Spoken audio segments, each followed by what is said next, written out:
Hey everyone, and thanks for jumping back into the cryptoverse. This is NFA Live. We have our two special guests. We have Rob from Digital Asset News up in the top left, and we have Guy from Coin Bureau down on the bottom over there. And before we get started, if you're not subscribed to their channels, as always, I would encourage you to go subscribe because we rotate where we do the show. But how are you guys doing today? Great. You? Pretty good. Yeah, I'm good, thanks. I'm good. So it was very. I'm sort of enjoying, basking in the glow of sort of Gary Gensler's roasting. I've been watching bits of that all day. It's been delightful.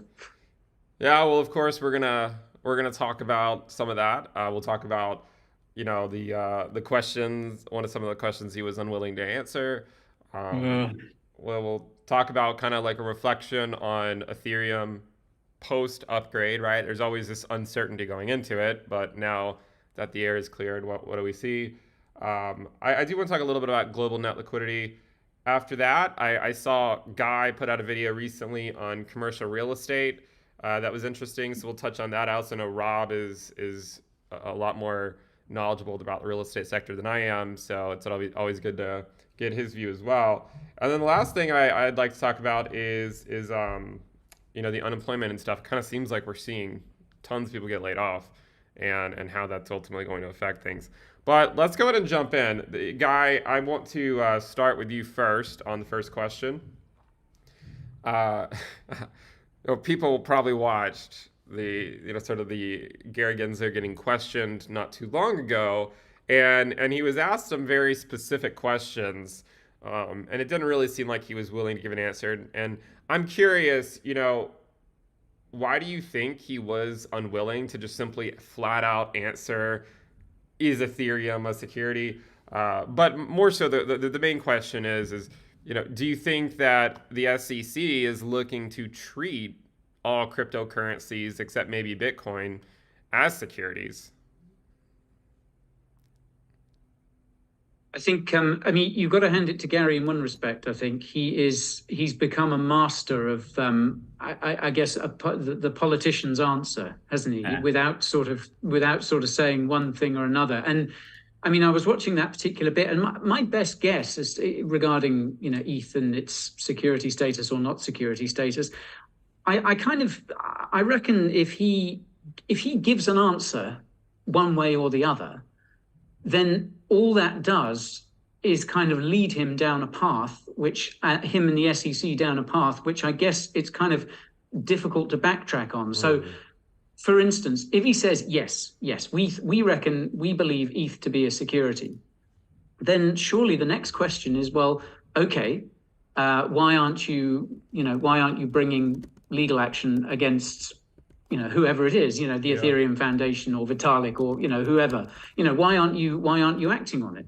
So it's difficult for him to say yes, but I guess if he says no, then, he's said that he's under oath, isn't he? So he's kind of said that, and then it's again, very, very difficult to get to go back on that. So, and I guess, if he says, well, we don't consider ETH to be a security, then where does that leave the status of everything else? I guess if he gives a straight answer, then he has to commit. Then there are so many questions that you can ask off the back of that. And obviously he's in front of Congress. Every word is being scrutinized. It's all been recorded. He's under oath, et cetera, et cetera. So I guess he didn't.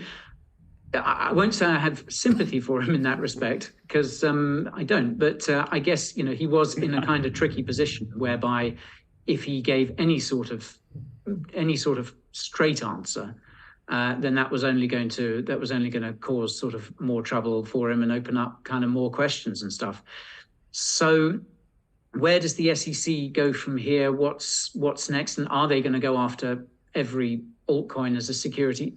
My guess would be no. I think they'll probably look to pick off some of the lower hanging fruit. And by that, I mean probably proof of stake cryptos that are more centralized than Ethereum, that it is easier to point to this third party, and that are not as well resourced as well. I would be really interested to know what the mood was like in the SEC now. You know, they took on Ripple.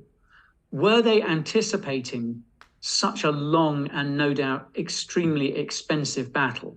I can't imagine they were. I mean, my best guess is that they probably would have expected Ripple to settle. Instead, Ripple, very well resourced, have fought it all the way, and here we are. You know, it's been years now, and it's still grinding on. So, I guess the SEC will be forced to choose its battles perhaps a lot more carefully. You know, Library's a good example. They went after Library, a much smaller project, didn't have anything like the sort of resources. And let's not forget, obviously, they've also got Wells notices out against Coinbase, against Paxos as well. We're kind of still waiting to see what the upshot of that Paxos one was. You know, that 30-day period expired a long time ago. So, yeah, my guess is that they'll probably look to go after smaller projects, and I would imagine that Ethereum will be safe because, I mean, for one, it's a question of, well, who exactly do you go after? Right. And also, you know, it would be such a big battle to have to fight. I'm not sure that the SEC would want to do that. So they are in a kind of tricky situation as to whether, you know, what they can say. But yeah, it was nice to watch him sort of try and squirm his way out of it. Yeah, I thought it was kind of interesting when he said that he, you know, has never owned Bitcoin. I think a lot of people were really wondering, you know, what he was going to say. But the other thing too is with Ethereum, I think you're right. Like he was kind of in a tough position because anything he says will be used against him later, probably. Rob, what do you think? Or you think there was any specific reason he was unwilling to answer the question? And what do you think this means for, say, like, you know, all of the rest of crypto? Well, first of all, I like you put out a tweet, which was interesting. You said, like, wouldn't it be interesting if you never graduated college and you were a college professor? Wouldn't it be interesting if you didn't know how to drive a car, or you never drove a car, but you were teaching driver's ed? And the same thing here with Gary Gensler. He's like, I never owned crypto. I never touched it, but yet I teach everything on it. I know everything about it. I got to tell you, the things that I think I knew about crypto, I've learned the most things that I was wrong. Because when I actually started to dabble in it and actually use it and use the wallets and things like that, and then it becomes like, oh, this isn't just some pipe dream. This is actual reality. So, like, I agree with most everything you said, but there is one thing as far as like expense. I don't think that the SEC gives two wins about how expensive it is, because all I got to do is just go, look. This is going to damage the ability for the American dollar and USA. So we want to fight crypto. And so far, the Biden administration has been on board with that. And we've seen it in multiple reports that they've put out. So if it's about the money thing, well, we'll just print some more money. I'm just kidding. But we'll just use as much money as we want to fight these lawsuits and move forward. And I will say, and I'll get to Ethereum, but everybody out there, remember that everybody thinks that the SEC is unbeatable and that they are the juggernaut that's out there. Mark Cuban beat them easily in 2018, I think it was, when it was for insider trading. And they went to court, and after so much time, they actually found in favor of Mark Cuban. So don't think like the SEC is some end-all be-all and they're going to destroy us. They should be working for us, and I think we'll be just fine, especially as everything drags out with Ripple. And then the last thing with Ethereum, I think the biggest thing was, this is going to come out kind of wrong, but their whole thing was, well, it was proof of work and now it's proof of stake, and we're going to go that route. And anything with proof of stake is going to be ugly, and we're going to classify it as security. That remains to be seen. But I mean, the Howey test was made in 1933, and everything that they correspond to has been from a long time ago. And thankfully, people like Warren Davidson, who are congressmen, would sit up there and say, look, these rules were made back in the ancient times. This has nothing to do with digital assets and cryptocurrency. You cannot do this, and we didn't give you, and it was great because he said, we didn't give you the authority to do that. You're interpreting this whole thing wrong. And from that, Gary had to sit in there and squirm. So to answer your question, it's going to be whatever Gary wants and Gary tries to do, because I personally think he has the backing of this administration. And the only thing that will get us out of this is when he is removed and we go forward. Fair enough. Fair enough. All right. No, I mean, you're probably right. Like, there's probably a lot of truth to that. It's interesting because, I mean, do you guys remember when he was first instated and it was like everyone was kind of like happy because, you know, because I mean, he had taught right. blockchain classes, like he had taught stuff on crypto. So I think everyone sort of assumed that he was pro crypto in general. And I guess I guess, you know, you could theoretically be pro crypto and still think that they might need to be classified differently. But I think that the bigger thing for me is the fact that he's never owned any. Kind of really calls into question, like, how pro crypto were you really to even be teaching these blockchain classes if you've never actually owned any yourself? So I don't know. Yeah. Kind of an interesting thing. It's right. The next question I wanted to talk about is actually another question on Ethereum, but a different question. So we had the upgrade. It was very, very hyped upgrade for a long time, just like the merge was. But at least so far, afterwards, we haven't really seen the same type of price move. So after the merge, we saw a pretty big drop in price pretty quickly, especially, you know, the Ethereum Bitcoin valuation. We haven't really seen a whole lot of movement since then, but what are your guys' views just on Ethereum as a whole, not really related to price, but after the upgrade? What do you think it was a successful thing? Like, do you think it's, you know, any implications over the next several years for the upgrade? What are your views? Rob, start with you. Can I don't know if I can share my screen. Let me see. Host disabled. There's a website that everybody should take a look at. Token.unlocks.app. Okay, you should be able to share now. Ooh, all right. Let me show the right one. Let's see. Everybody see that? Yes. I love this site because this is the big thing I want everybody to focus on, which is sensationalism and headlines. And unfortunately, YouTubers get the worst rep for that. But there's going to be headlines that, like, okay, everybody's selling their Ethereum and there's a bunch of unlocks and it's pretty bad. And if you take a look at, there's just a thing I want you to show you. This thing called net staking balance. How much was withdrawn? It was a lot, 1.36 million. So when people see this, they're like, and this could be the whole headline. They're like, well, it's going to crash. But this is how much was deposited, 700. So it's like half. And I'll take that. The one thing that does concern me, and I took a look at, there's two things that are being withdrawn. There's the principal and the rewards. And the rewards are in this deep orange, right? And back here, when we first started, 19th of April, you can see that the principal itself, nothing was being taken out. It was just the rewards, which is great, right? We want people, if they want to sell that off because they earn that, that's good. And it's been like that for quite some time. And you see like here, there's like 32 principal withdrawn, but you got 73 for the rewards. Now things are kind of flipping over. Now we're taking a look at the principal. And this is on 19 going forward. And I guess some people took out, but then as we move forward here, this is what we should be focusing on. Is it the principal or is it the rewards? If people want to sell the rewards, that's it. So there's two things to look at, that, the net staking balance. And me personally, I thought it was a big success because, I mean, they did that in real time. And it's like they always say, it's like changing an engine when you're going down the highway with an active car. So congratulations to the Ethereum Foundation for pulling this off. I didn't think that they could pull it off 100% like they did. And I was wrong. So I'm glad it worked out. Yeah, I mean, it kind of seems like a lot of their upgrades have been going pretty well, right? I mean, the merge went down smoothly. This went down smoothly. So yeah, props to them for doing the best they can there. Guy, what are your thoughts about, sort of post-upgrade after the dust has settled?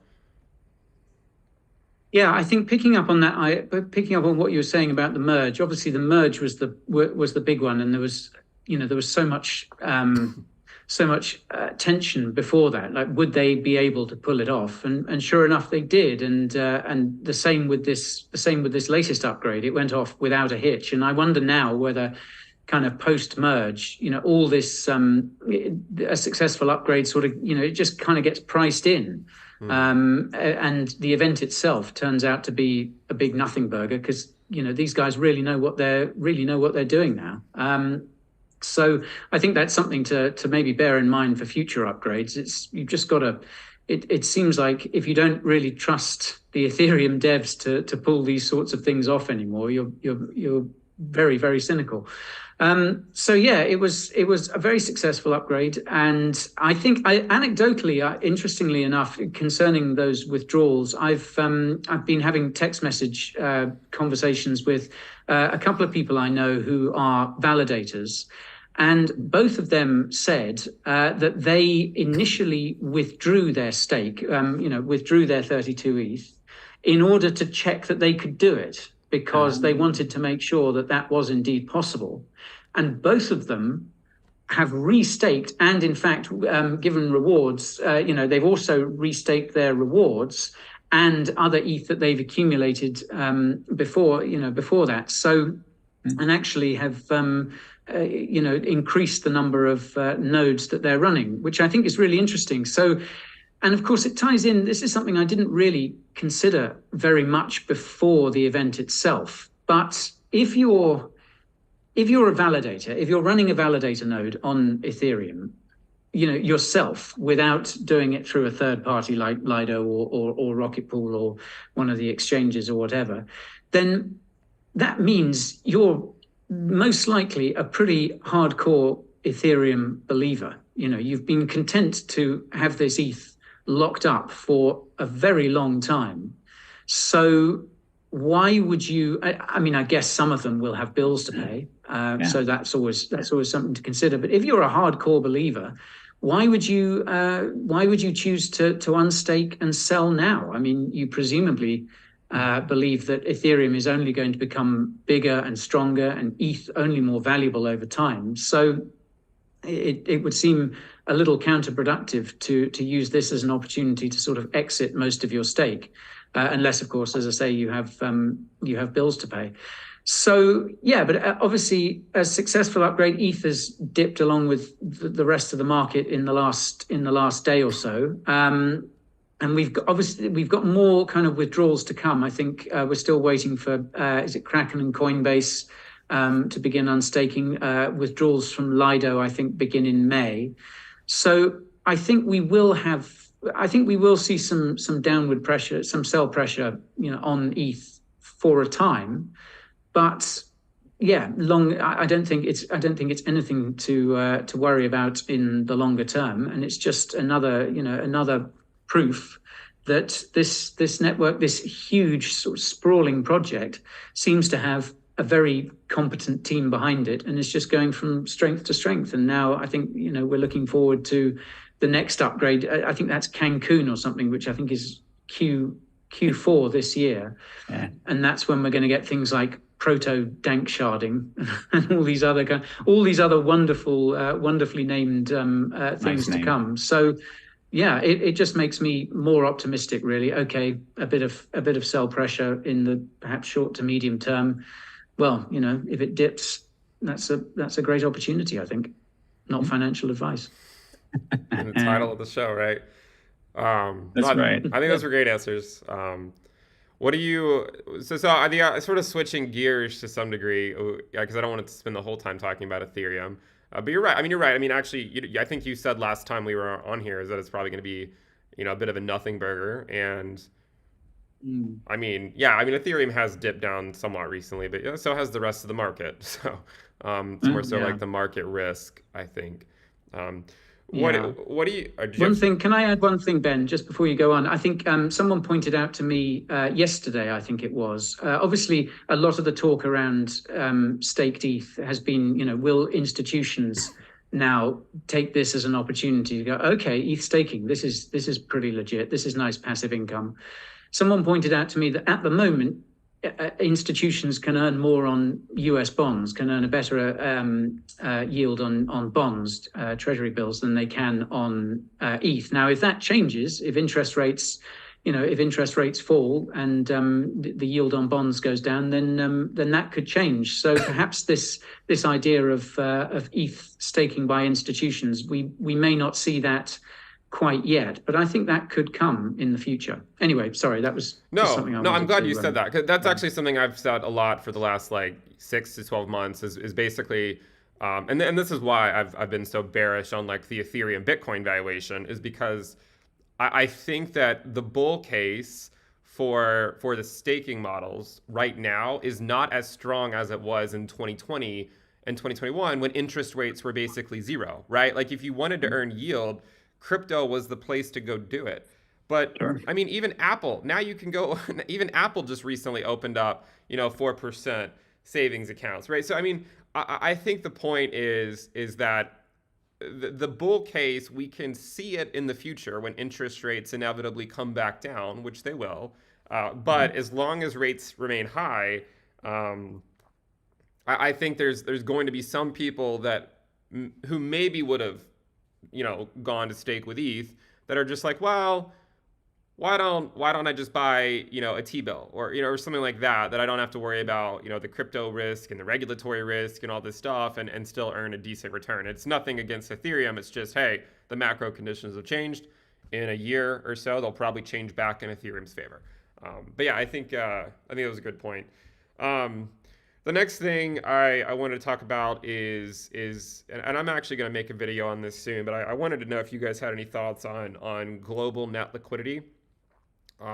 What I mean by that is if you look at the balance sheets of, say, like the United States and China and places in Europe and whatnot, and we add them all together, we will find that the S&P has been generally tracking, this global net liquidity, which sort of gives rise to this idea that, I mean, people have been talking about this forever, right? But this idea that is the market nothing more than sort of like a reflection of overall liquidity in the markets, right? Like, is it more so just that as opposed to anything else? And, I know that the United States has been pulling out liquidity for a while, but back in October, China started adding a lot of liquidity to their balance sheet, right? So there sort of seems to be these competing forces. So I'm curious if you guys have any thoughts. Guy, I'll start with you, but I'm just curious if you have any thoughts about the overall liquidity. Like, do you think it has an effect on the markets? And do you have any speculation, dubious or not, right, of sort of the trend that it's going to go in, over the next year or so? Definitely plenty of dubious speculation, I'm sure. Yeah, I think liquidity definitely plays a role in the market itself. In terms of what you were saying about what we were seeing from the likes of the Fed and China as well, the People's Bank of China.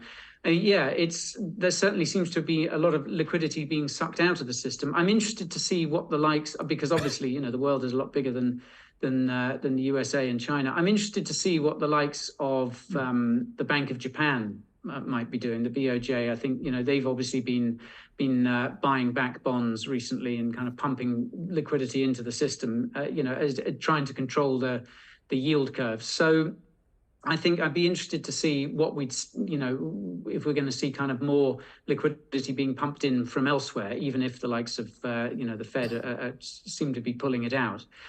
And of course, I guess we have to consider the banking crisis, which sort of flared up, didn't it? And then as quickly as it came, it seems to have kind of simmered back down again. But obviously, if we were to see that rear its head, and I mean, I have heard that there are still concerns about the banking sector. So even though we're not really hearing anything more about it, and the panic seems to have passed, I don't think that crisis is fully to bed yet. So, and obviously, if we were to see another crisis in banking, then what would be the cure for that? Well, I guess sort of a sudden pumping of liquidity. So yeah, I mean but again, that's kind of just speculation on my part. Yeah, it's interesting because we had Bear Stearns back in 2008, right? Mm-hmm. Or yeah, I think it was 2008, and the Fed, they sort of came to the rescue. The government came to the rescue, and then the market rallied for like from mid-March, coincidentally, like the same time, until about mid-May, and then the rest is history right after that. That's right. Rob, what are your thoughts? Any thoughts on the liquidity models? I'm curious what your views are. Well, this was a tough one, and there were some things that we went over before we came on. Can show those two charts for everybody about liquidity, how it relates to S&P, and then as far as like the U.S. and of course global. And then I want to take a look at those that you showed us, and then also the dollar strength, and then the M2 money supply for China and America. So yours is first. I think when people see this, they're gonna be like, oh, that makes sense. Can you see my screen? Yeah, this one. So, yeah, I mean, Ben, just let me have the floor for a minute so I can explain. Thank you, because this is better for you. So the first thing I will say is this is not my model, and I always believe in giving credit where credit is due. So I will do that. And what we're going to do here is we're going to look at the source code. And what I want to do is, so this is the guy. He's on Twitter. He made this model, so you can go give him a follow. Into the liquidity verse is kind of the idea, right? But I don't want to answer Rob's question about this whole Japan thing as well, because that's actually in here. But when you look at the S&P, so the S&P is on top, the global net liquidity is sort of the bottom chart. And it's interesting because it really does seem like the market is just tracking global net liquidity, right? I mean, you can see that it sort of put in a bottom right when the market did. And we could argue that maybe the market put in a bottom because the balance sheets of these major countries went back up to the upside. But in order to answer Guy's question about what is Japan doing, well, why don't we just find out? So what we can do is we can just, so what we're doing right now is we're plotting global net liquidity, but we can come down here and copy. Oh, I can't. I need to create a new script. Well, we'll do it later. I'll make a video on it later. But the point is if you take the constituent parts, right? Like the United States was removing liquidity, Japan and China started adding liquidity. I think Japan's balance sheet actually decreased last month for the first time in a while. But this is something that I think is interesting, to sort of consider when thinking about the markets overall is, where is this going? Because you can see that the S&P has sort of stalled out up here. And also global net liquidity has kind of stalled out, right? It's not pushing higher. And another thing too is the Treasury General account is getting pretty low, and of course needs to be refilled, and it is being refilled. That removes liquidity from the system, right? Like it removes liquidity from the system. The reverse repo operator. These things they remove liquidity from the system, and then we also have the Fed actively selling like 90 billion on a monthly basis. So it's sort of a competing forces between like the West trying to remove liquidity to get inflation down, and then the East adding liquidity. So to me, like when I take a look at that, it almost seems like it's just that easy. Like, okay, it's all based on liquidity, if you're taking a look at that. Because and then we're kind of stalled out right here. So we know that China's adding and America's taking off, and now we're stagnant, and we're just going to fight for a while. So I guess the next big thing will be how long will it last? So there's that chart for people to take into account. And then this one, actually, this was another one. I think you shared this with me too, Ben. This was, of course it does it. Let me see. This is the Dixie, strength of the dollar. And if we just overlay that for a year and take a look at Bitcoin, it's like, so we have strength of the dollar and then we have liquidity. And look at that, almost same thing. And then we take a look at, and this gets back to your point, the M2 money supply for China. It's just, this is over a year, look where it's going. First, look where the US is going. So it's like this. And the last thing I'll say is that we were talking with some VCs yesterday for the project we're getting into, and they just said like this, they're like, look, the liquidity is going, where it's going out of America, and we're going to focus, on China, Hong Kong, Japan, Korea, because that's where things are going. And then our project is Web3 gaming. So they're like, if you guys want to deal with America, good luck, because that's kind of like a dying part. If you want to look for where everything's going, it is in the Asian markets. And as far as like gamers go, There's like 3 billion gamers. There's 8 billion people in the world. There's 3 billion gamers. 1.5 are in Asian countries. So it's like, well, that's a no-brainer. So I can just see it. So that question made me kind of look at, well, what's going on? And this would be it. So, yeah. Right. Yeah, we will see. We'll see where it goes. But you're right. I mean, sorry. I was looking at the chat. Some people were saying the screen wasn't working, so I was just trying to figure out if it was working or not. No, but I think you're right. Is the screen working now? Here, let me show people that one more time. Yeah, I don't know. I'm not 100% sure if they saw it or not, but okay, let me just do this one more time. Now you guys see it, right? This is the Dixie. So over a year, this is the strength of the dollar, and over a year, this is the price action of Bitcoin, and it's kind of lined up. Let's just be honest. And then if we take a look at the M2 money supply for China over a year, just gone up 281.46 trillion. I think that's in yuan. So that'd be like, that'd be like 7. That'd be like for every 1 yuan, it's like 6 or 7. For every 6 or 7 yuan is $1. So divide that by 7, and then you got 21 trillion taken out circulation M2 money supply for America. And of course that goes down because we're paying taxes lately. Welcome to America, everybody. Of course, that takes it off the table. So that, hopefully everybody saw that, and then we can move on. Yeah, I'm now realizing what the issue was. They didn't see my screen; they saw yours. That's what I want to see. Yeah. All right, sounds good. So everything that I showed, they didn't even see. All right, I'll do a video. Crap. Yeah. Well, do that video, Ben. Do that video, and we'll check it out. Anyways, let's move on. The next thing I wanted to mention is I think there's only 2 more questions that we need to get through. We have plenty of time, so we're not really in a huge rush here. And sort of the next question I have is actually something that, you know, I thought about, because a guy just put out a video on this recently, and it has been something that's sort of making its rounds, is the commercial real estate sector. Is it the next shoe to drop? You know, Guy, I'll start with you with this one first. I don't really have a ton of experience in the real estate market, so I'm always interested to hear what you guys think about it. What's your view on the commercial real estate market right now? And, you know, do you think it has any implications for the other markets?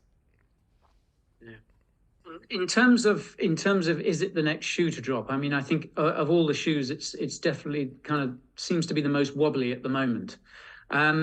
And yeah, obviously we put out that video. It's kind of dangling precariously. We put out that video last week, and it was interesting. It was interesting to research that. There's a couple of things in terms of commercial real estate. For anyone who didn't see that video, there's a couple of important things to remember. One is the difference between, there are basically two types of commercial real estate, and this doesn't seem to get acknowledged quite as often as I think it should do. There's kind of multifamily commercial real estate, which is essentially condos, which I think seem to be a lot bigger over where you guys are than they are where I'm from. But yeah, so condos is a big thing. Quite why they are commercial real estate rather than residential, I'm not quite sure. But obviously, because they have that residential angle, they are generally regarded as a lot safer because, quite simply, people always need a roof over their heads. So there's what's known as multifamily commercial real estate, and then there's everything else. So shops, offices, particularly offices, I think are relevant at the time like this. So there's not all commercial real estate is created equal, as I said in the video. So that's something to bear in mind. The other thing to bear in mind as well is that the sector in the United States is worth around $20 trillion, which is obviously a pretty scary number. However, only around $5.5 trillion is in loans. So there are only about $5.5 trillion worth of commercial real estate loans. Of that 5.5, about 3.5, if I remember rightly, is tied up in non-multifamily. So this kind of riskier real estate, shops, offices, etc. So So that's something those are a couple of things just to bear in mind when thinking about the commercial real estate sector. And obviously, I mean, I think everyone's kind of aware of the headlines that we're seeing and just kind of the general trend that's been emerging over the last couple of years, since the pandemic crashed into our lives. We're obviously seeing things like high office vacancies. I've seen headlines about, huge vacancy levels in places like Los Angeles and San Francisco. And also anecdotally, one of my colleagues two of my colleagues actually are in London at the moment. I haven't been in London since last year, but they were saying walking around, the number of to let signs for office spaces is quite startling. So it seems to be a spreading thing. It's not just something that's confined to the US market. And obviously, another thing that we pointed out in the video is that around these commercial real estate loans, this 5.5 trillion, and in particular this 3.5 trillion that people are worried about, 70 to 80% of those loans originate from small and medium-sized banks. Mm-hmm. Now, obviously, small and medium-sized banks are the ones that have been most under threat, most threatened by this banking crisis, which, as I said earlier, I'm not convinced has gone away. So, and then when you couple all that with the situation that we're seeing a lot of layoffs, particularly in the tech sector, and we're also seeing a general trend away from, a general trend more towards kind of working from home, a different setup, how offices function. Obviously, companies are looking to offload, not only staff, but also offload office space, because that's a huge expense that they have to cover.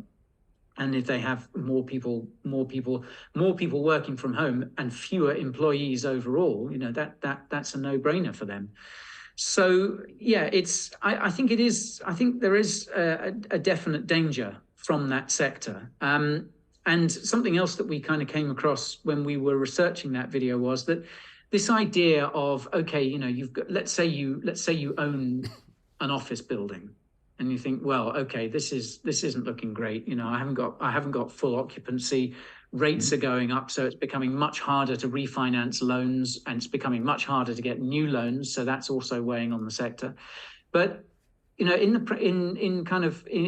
more practical terms, if you have an office building, especially a kind of new fancy one, steel and glass kind of thing, like you have in the center of cities like London, Los Angeles, San Fran, wherever it is, that is not easy to convert. I think there was a lot of speculation when the pandemic kicked in. It's like, well, maybe this will end up being kind of a net good for the housing market, because they'll be able to convert offices. Obviously, housing is at a premium in most places, certainly in the UK and certainly in the United States and many other places as well, almost everywhere, I think. But this idea of, okay, you have an office building, you have some commercial real estate, you can convert that into residential. That's, I don't think, nearly as straightforward as perhaps many people assumed. And the costs of making those conversions would be astronomical. And all this at a time when credit is drying up. So if you don't have the money to do those conversions, chances are it's going to be a lot harder to borrow the money to do those conversions. So yeah, I think it is. I think commercial real estate is kind of a big. It's why we made the video. Really, it right. does seem to be causing a lot of concern. Even though only a small proportion of the overall money in the sector is what you could term at risk. $3.5 trillion is $3.5 trillion. So yeah, I think it's certainly one to watch out for. What's a few trillion among friends, though, right? It's just 3.5. I'd also say it's like the real estate market moves at like a glacial pace, right? Whenever it does move. I thought that video was really interesting. I was watching it last night. If you guys haven't seen it, was it on Coin Bureau Clips or the main Coin Bureau channel? The main Coin Bureau channel, yeah. Yeah, if you guys want more information on that, go check out that video. It was put out somewhat recently and pretty well done. Rob, Yeah. what are your thoughts? Do you in agreement with Guy? I'm not gonna. Yeah, I mean, I'll defer to Guy. That was a great answer, well researched. Can't really add too much of that, and then we can have some more room for questions. I mean, I will just say I'm glad. I know for commercial, people like would always talk to me like, you should get a commercial. I'm like, I don't know, because I mean, there just the stats. I mean, you were looking at 95% of offices were occupied before the pandemic, and now it's like 47%. So why would you do that? So like, I'm just glad like I stuck it out with residential, because if I do short-term rentals and the market tanks because people aren't traveling, it's okay. I'll just do long-term rentals and get somebody, because people always want a place to visit or want a place to live. Yeah. And that's it. I mean, I think the bigger thing, just to touch on Guy, is that the banks, if they start to have defaults, then the banks are going to get sucked under, and who does that good for? It's the same thing happened with other banks. Then all of a sudden, like people are like, wait, my bank just collapsed. What the hell's going on? Good for crypto, bad for people. All right. Yeah. Something else that we flagged in that video as well, related to the banks, is this idea of non-recourse loans, which I was pretty shocked by, really. So, I mean, the example that I use is that let's say you bought an apartment building for $10 million. All right. And with a loan from the bank, and the value of that apartment building falls by 20%, so it's only worth $8 million. Mm-hmm. These non-recourse loans mean the bank would take possession of that building, but the person who took out the loan, the investor, is not on the hook for that 20%. Really? Which is kind of extraordinary, really. But that leaves the banking, the banks that have, and again, as I said, these are generally small and medium-sized banks. That leaves the banks on the hook, holding an asset that is worth a lot less and is going to be very, very difficult to offload. So, yeah, it could turn ugly, I think. Mm. Yeah, maybe I should have went into the commercial. Seemed like a lot less risk. It's all for the banks. Well, I mean, they made, like everything else, it pumped like crazy during the pandemic. It went nuts, and people were making insane amounts of money. But the trends are just completely moving against it. The world has changed so much, and so many people are left with offices that there's just no call for. Commercial premises that no one wants, and that they can't, as I said, they can't easily just convert them into residential. Although it is worth pointing out, like in some places, like if you've got a commercial property that was once residential, which is the case in some parts of London and some other European cities, then there's a chance that you may be able to make that conversion without breaking the bank. But certainly in most, I would imagine, US cities and elsewhere, these huge steel and glass towers, they ain't going to become apartments very easily. Nope. Yeah. Very risky. I appreciate the answer. I mean, it's very. Sorry, I rambled on a bit there. No, very well researched. I mean, good. I was sort of following what some of the stuff, and then I saw your video, and I was like, oh, I might as well just watch that. But the last question, by the way, please ask any questions that you guys have for Rob and Guy. Or me, just go ahead and ask them in the chat. But I will get to one last question, and Rob, we will start with you. It kind of seems like the business cycle, if we look at it historically, it just kind of repeats itself, and it sort of seems like we're waiting for the unemployment data to really start showing up in the metrics, like the unemployment rate. We continue to see initial claims go up, continued claims go up. But I guess my question is there just so much a lack of labor that we're sort of waiting for something that won't happen? Or do you think that the unemployment rate will eventually move higher and start to make the Fed, question how far they really want to take this? Yeah, I don't. Here, I'll just to make this simple and fast. Let's just do this. This is what I had to take a look at because I don't. Because we again sensationalism in headlines. We just heard about Meta laying off all the people, Amazon laying off a bunch of people, Disney I think just coming into the fray, laying off all these people, and people are like, well, shouldn't the unemployment rate skyrocket because these huge industries are laying off people? Not really. So they really got to take a look at this. I mean, what does the government say is unemployed? People with jobs are employed. It's a hard stop. People who are jobless, looking for a job and available for work are unemployed. If you get a job, you're employed, right? This could also take a look at part-time employees and also for gig or contract work. And who does a lot of contract work? Well, I got a couple of friends who had some problems come up, and guess they're driving for Uber. So if they're going to say that that's employed, and that's, in my opinion, underemployed, but it is a job. And then we take a look at job openings. I stole this from this website, and it's got a ton of information. If you take a look, I mean, all the way back, job openings, I mean, you're looking at 3.4 million in 03, 4.6 in 07. Now look at this. And we've come down, we're almost at 10 million job openings. That's a bunch of job, and then just take a look at, a bigger version, this is it. So then we got people not in the labor force. Did you know in America we got 331 million people? People not in the labor force is almost 100 million people. That's a boatload of people. 1 in 3. And where are they? Huh? Yeah, I was just saying like 1 in 3, right? Or 1 in 3. Yeah. And the reason is because this is the thing, because we've got boomers, which are just on line with millennials. Millennials are people aged 23 to 38. Boomers 55 to 73. What are they doing? They're retiring or dying. Sorry, it's true. Then Generation X is sneaking up on them. But I mean, there's a lot of people who are just like, we don't have it. And if you're going to go gig economy, that's it. And then we take a look at initial claims. We've gone down. Initial claims for unemployment, which means that there's a lot of people who have some kind of jobs. Unemployment level still stuck at that. Unemployment level monthly in persons. Look at this.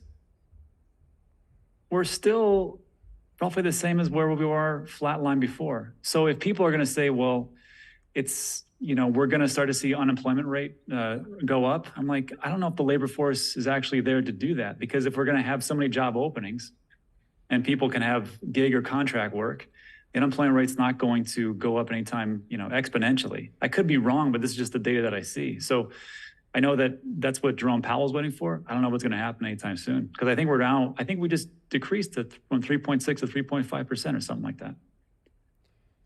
Yeah, it did recently go down.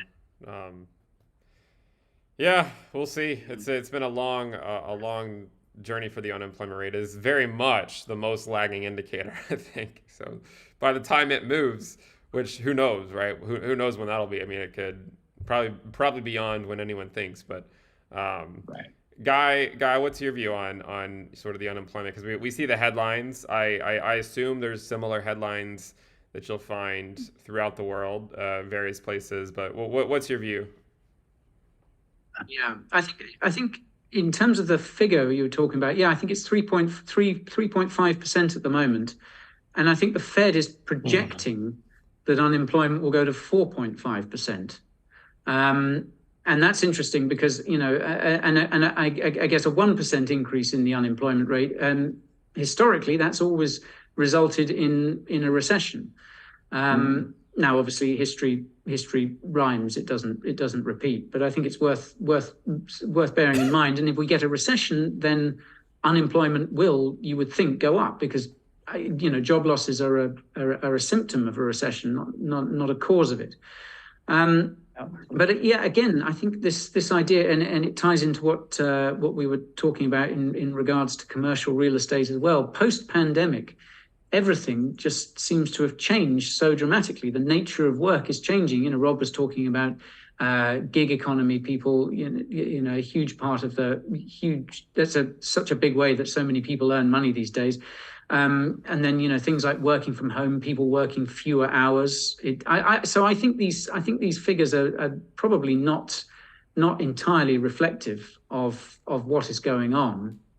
And then if you zoom out and look at the longer term picture, it becomes even the prospects become even crazier, I think. And I think the interesting one at the moment that everyone's talking about is AI, and how is that going to affect things going forward? And this.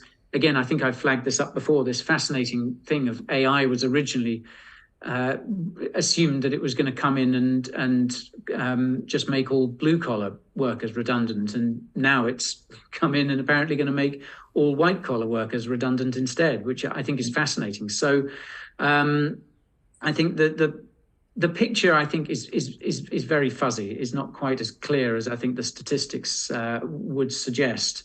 Meanwhile, in the States and elsewhere, we've got retail sales. I saw they fell for the second straight month. So, Americans are buying, fewer cars, clothes, furniture, whatever. Manufacturing output is down as well.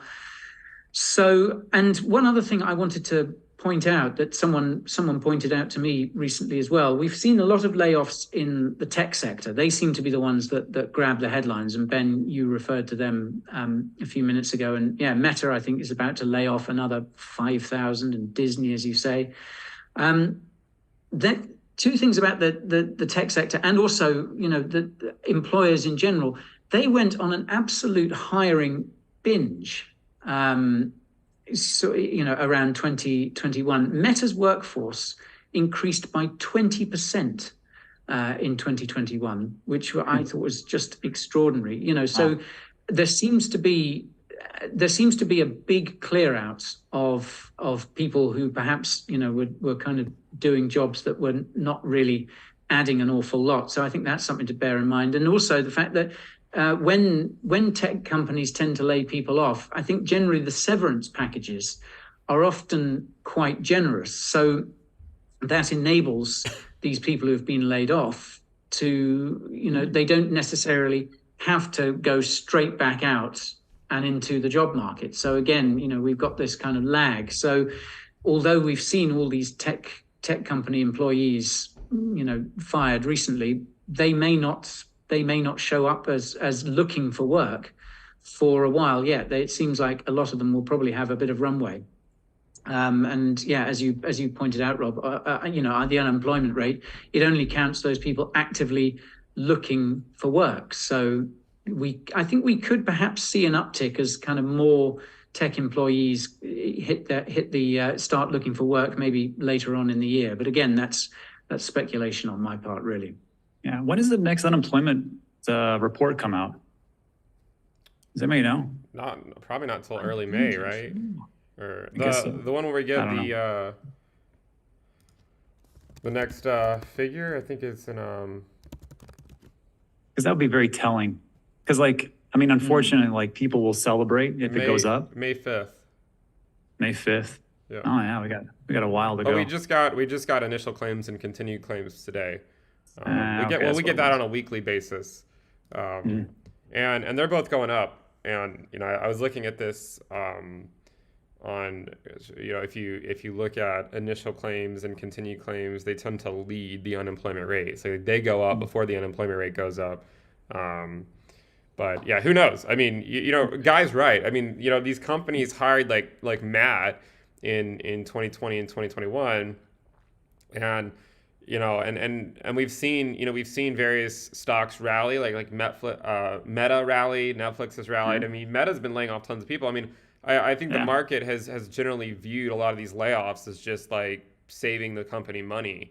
And think about I saw a lot of headlines too about how there are a lot of people that have been laid off were literally paid $200,000 a year to just not go work for someone else, to just be at the company. I'll take that.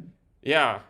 No, but it seems like they were just hoarding these workers. So to some degree, what the Fed's doing by raising rates and stuff, I think it allows these workers to actually be more productive with other companies that actually need their skills. And it should be overall, I mean, because that's one of the nice things about the business cycle. I mean, it sucks that people get laid off, but the benefit of this phase is that it gets out all the excess, right? And we can then get to being more productive. So yeah, maybe they'll use that money, and instead of working for somebody else, they start their own business, which, small business is what kind of leads the way for economies and growth. So maybe that'll help out. But again, speculation. Yeah, I think I saw actually that a lot of some smaller tech companies were starting to thrive now that they could actually find people to come work for them. Because I mean, if you're in tech, you want to go work for one of the big ones, like, Google, Meta, and so Amazon, whoever it is, Netflix. You want to go work for one of those because it looks great on your resume. I think so. Now these other companies that don't really have all the flashy names can actually find talent for the first time, I think, in a while. But let's see if there's any questions in the chat. Maybe the crypto developer shortage could improve now that some of these guys have been freed up.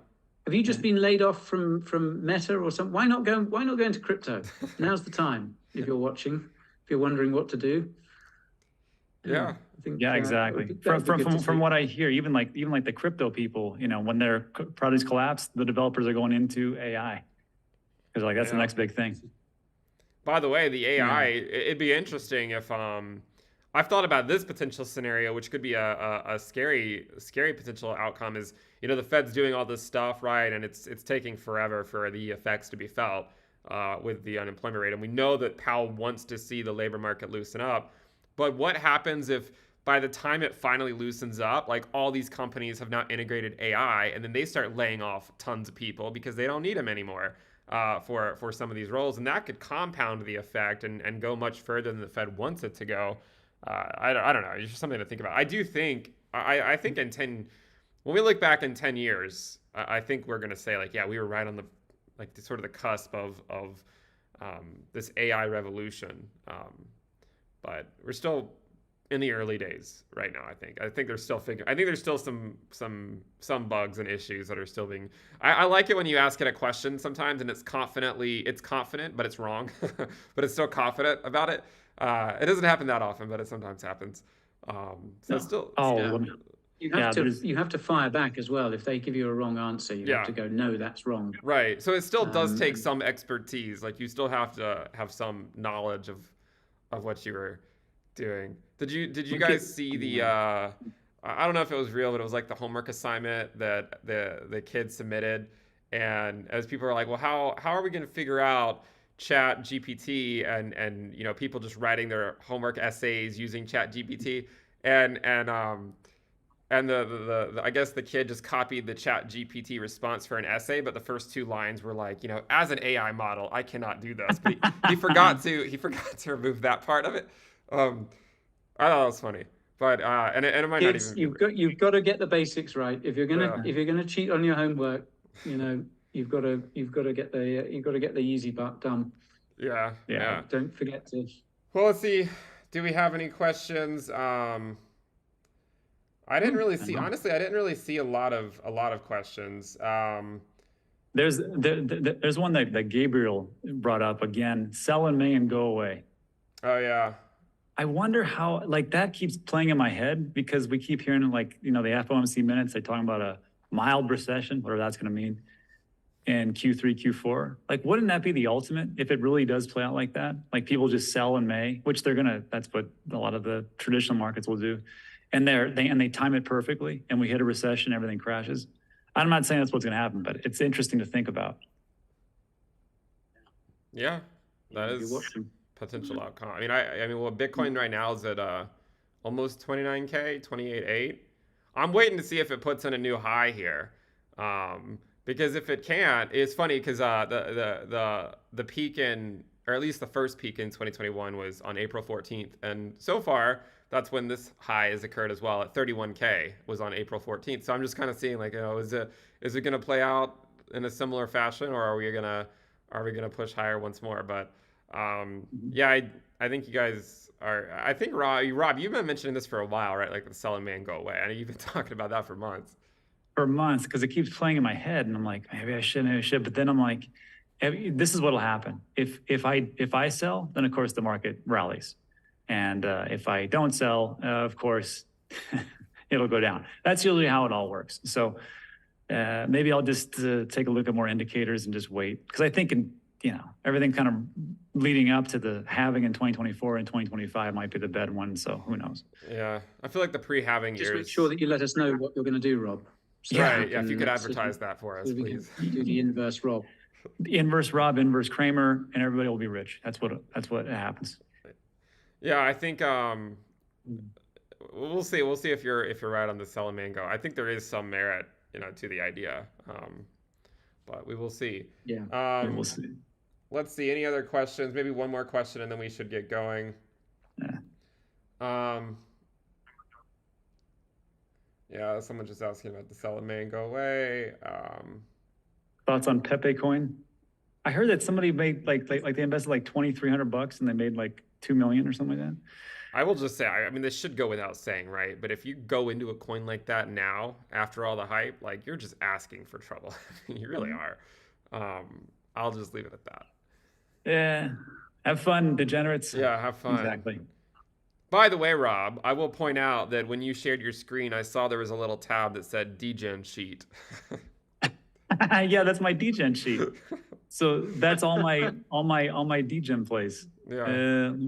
Which was Gensler, Everdome, Fame, and Sweatcoin. So and they have lived up to the hype, let me tell you, as far as like doing well and then going down. There is some alpha. That's what we want. Yeah. Can we base a future live stream around your degen sheet, Rob? Actually, you know what's funny? In all my videos, I have it, and it's right there. And this is like my purchase price, how much I got, my all-time high, and the percentage gained. So like I show that to everybody just to remind people, like some will win, like Genso, and some will not, and that's how it goes. Yeah. No, I thought it was got to be transparent. Yeah. No, I thought about mentioning it earlier, but then I was going to mention it, and then I was reading the comments. I'm like, wait, no one saw my screen the entire time I was sharing for like 5 minutes, just looking at like my desktop or something. Anyways, why don't we wrap it up? I don't really see a whole lot of questions coming in. I think people are, this is a symptom of the pre-halving years. People kind of they don't have as many questions and whatnot. People just kind of get comfortable with things for a while. So why don't we wrap it up? Thank you guys for tuning in. If you're not subscribed to Guy or Rob, make sure you go subscribe. Links to their channels are down in the description below. Next week, I believe we will be on Rob's channel. I think that's correct. Yes, that's correct. So yeah, next week will be Rob's channel, and we will see you guys there. Bye. Bye, everyone.